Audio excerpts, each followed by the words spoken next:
Bring us up to 1945, end of World War II. Presidio military base in San Francisco. It's right underneath the Golden Gate Bridge. I've been there. You can go there. It's all Gorbachev, UN Foundation's now a command base of evil against America. And the Rockefellers, the Rothschilds, all pledged to put hundreds of millions of dollars of their money and the billions of U.S. taxpayer money into the UN so that they could have traitor politicians over time. And they all stated this. The CFR writes constant magazine articles. I mean, this is not hidden. They just think you're stupid. And so it had the Southern Poverty Law Center and ADL and Nightline say you were crazy the last 50 years. You warned of the plan. Now they go on CNN, CNBC, and announce we've been captured by foreign banks. World government is here. You're going to pay your taxes to them. There'll never be a recovery. Go back to the zone. You want me to play those clips again? I actually have them, but side issue. If you won't look it up, don't care about your own preservation, fine. And you feel powerless, you're just going to ignore me and say it isn't true. This isn't the show for you, okay? We're not rolling over here. We understand we can defeat this because it's so out in the open, it's so outrageous, it's so big, it's so wicked, that if we just get the word out, it doesn't take a majority to prevail against these tyrants, but a tireless, focused, informed, angry, motivated minority. We're fighting a minority of criminals that set this up. We, the people, are going to defeat them.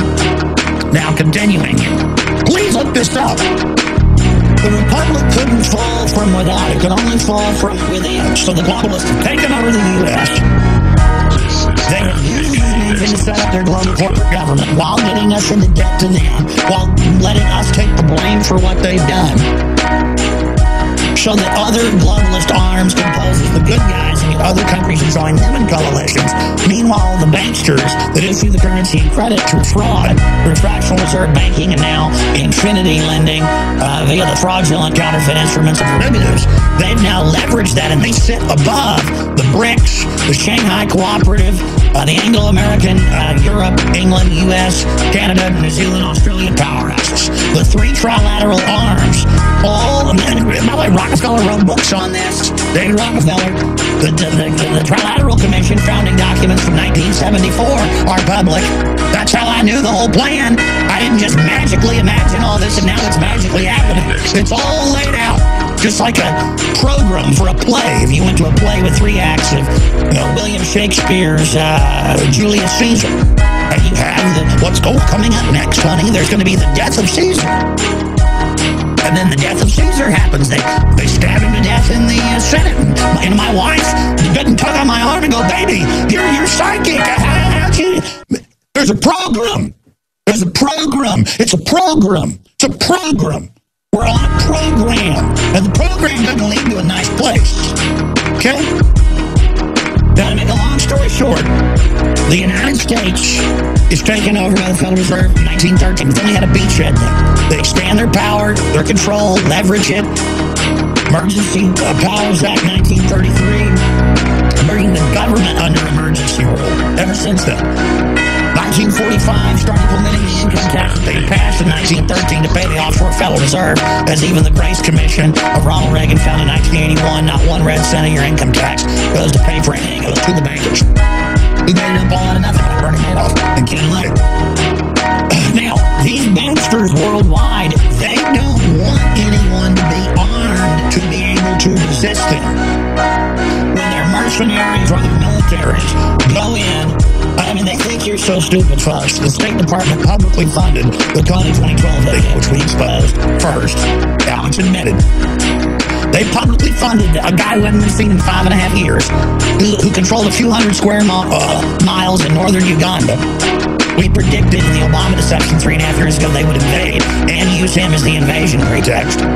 Because it's a playbook, it's a blueprint, it's a roadmap, it's a script. We know where they're going next. And they get on the news and say, oh, that's right, Bush went over there, George W.